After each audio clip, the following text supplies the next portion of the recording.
Welcome to the Dugout. I'm your host, Joseph Silva, and we're doing things a little bit differently today. But fuck it, we still ball. I gotta tell you some trade deadline rumors that I think are absolute bullshit.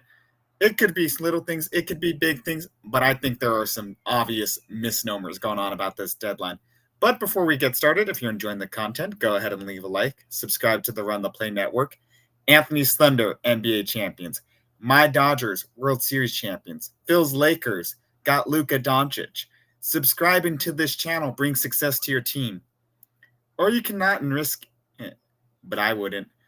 Now, I have 5 big myths here about the MLB trade deadline. Let's get into them. The first of which being the Diamondbacks are going to be buyers. I understand, they're right there in the wild card race. They have so much talent. They still have an elite offense. They're 4th in runs scored. They're 4th in team WRC+. But unfortunately, their pitching has been hot ass this year. 26th in team ERA, 23rd in team FIP.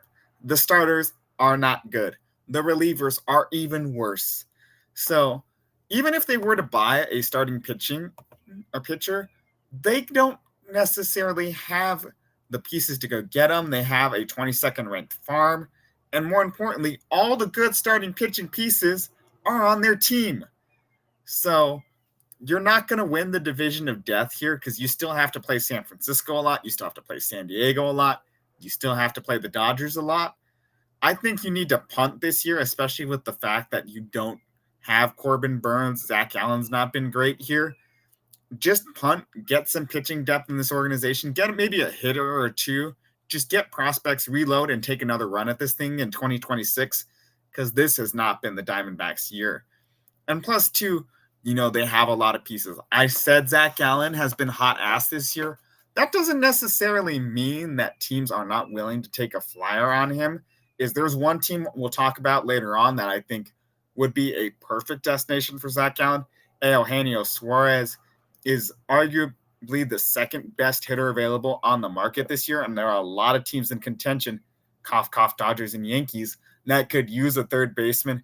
Merrill Kelly's having a great year. Josh Naylor can provide a lot for teams in need of first base depth, cough, cough, Seattle. So, in my opinion, you got to sell high on these pieces, especially because it looks like this is going to be a seller's deadline, is all the teams are kind of bunched up together here.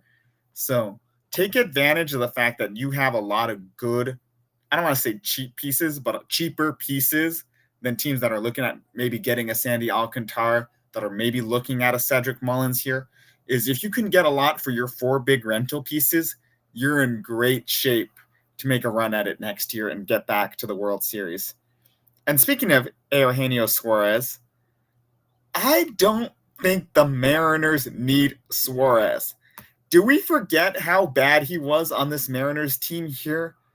Because he was not great. And the big thing about Suarez is he does not walk that much. He swings and misses. And to be a little nerdy here for a second here, the big thing about Seattle is they have a weird batter's eye. Most batter's eyes are, straight like this. Theirs is at an angle. And it's been theorized a lot that that's what's affecting players in Seattle. It's not, the climate or any of that. It's the fact that it's a lot more difficult to see the ball in Seattle as opposed to any other ballpark in Major League Baseball. So if you don't have a good eye or a good plate discipline, you're not going to succeed often at T-Mobile Park.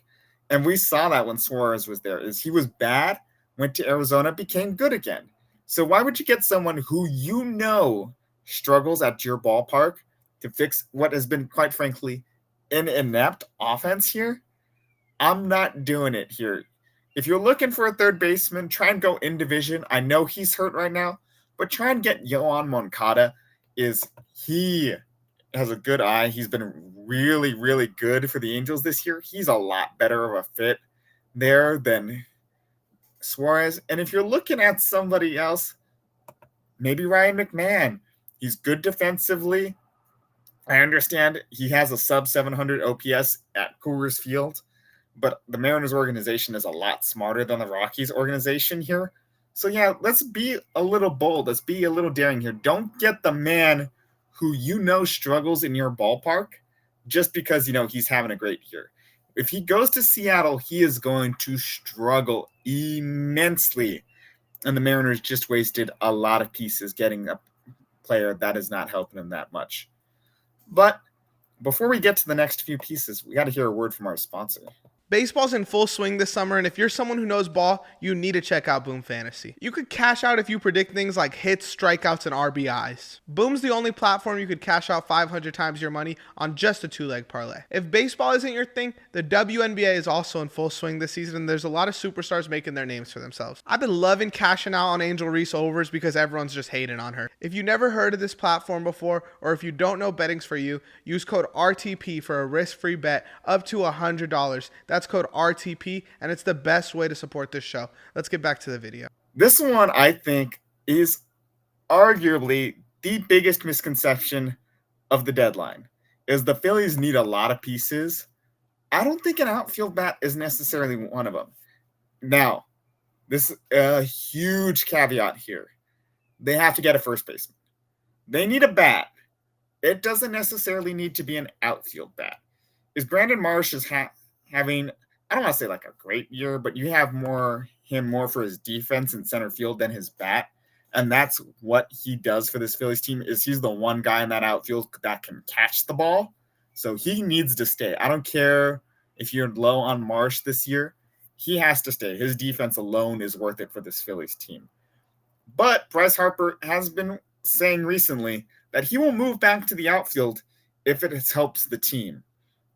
And I think the fact that the Phillies desperately need a reliever signals that they're going to have to give up someone big in that farm system. I don't think they're going to be giving up Andrew Painter here, because if you give him up for a reliever, I don't care if it's Johan Duran or Emmanuel Clase, you're making a mistake here. You are overpaying wildly. I know we gave up Yordan Alvarez for Tony Watson, or not for Tony Watson, for Josh Fields. We gave up O'Neal Cruz for Tony Watson. Don't make the same mistake we have here. So, because of that, you're going to be paying a lot to get one of the big high-end arms into your bullpen. Is you cannot afford to get a Cedric Mullins, who is obviously the best outfield place in the market. You cannot afford to go get a Jaron Duran or a Taylor Ward, who, by the way, I don't think Taylor Ward is going to necessarily help this Phillies team, because you got Nick Castellanos that hits home runs at opportune moments as opposed to, inopportune moments here. So the first base market, there's good depth there. Is, Josh Naylor and Ryan O'Hearn are better than Duran or Mullins. They're a good bat. You get Bryce Harper, who is a better defender than, Max Kepler or Castellanos out there. And if you look at it, I think that outfield of Castellanos, Marsh, and Harper, I think it's a lot better of an outfield, especially with the fact that, Josh Naylor is having another great season, and I don't think he'll get even better when he goes to Philadelphia. Same thing with O'Hearn, is he would get a lot better going to Philadelphia. You just add a lot more depth to that lineup. You add a better defense in the outfield. First base defense does not matter that much because it's first base. It's not the hot corner. So absolutely, I think if they can get either Josh Naylor or Ryan O'Hearn, they should do it. Move Harper back to the outfield for the rest of the season, and I think you're in store for great, great things in Philadelphia. Now, for our fourth one, this is a me thing. I'm weird about this. I understand. If you watch, Run the Day, our daily show, our first one we did was about World Series odds. And the big fight I got in with fellow panelist Josh is I think you need starting pitching to win the World Series. Is if you go back and look at my predictions, I did not have the Dodgers winning in 2024. I thought they were going to lose to San Diego. I thought they were going to lose to the Yankees in the World Series. And that's because I understand bullpens. They're nice. They're sexy. That's how the Dodgers won it. I love my bullpen dogs. But there was a little bit of a problem here. Is aside from the Dodgers, no team has bullpenned their way to a World Series in the past 10 years. Yes, I'm talking about 2015 Kansas City. I understand that they're famous for their bullpen, and I understand, Johnny Cueto threw a complete game in the World Series, but they still got 6 innings out of their starters and then were able to go to Davis, Herrera, and Holland. Absolutely the same thing. And if you want to go more recent, because, starting pitchers don't pitch that deep into postseason anymore. The night shift Atlanta Braves still got, 6 innings out of Fried, Ian Anderson, and Kyle Wright before handing it over to the night shift, who really locked down that World Series for them. So, yeah, you still need at least 5, preferably 6 innings out of your starting pitchers. And why do I say this? I think the Tigers need another starting pitcher. Yes, I understand.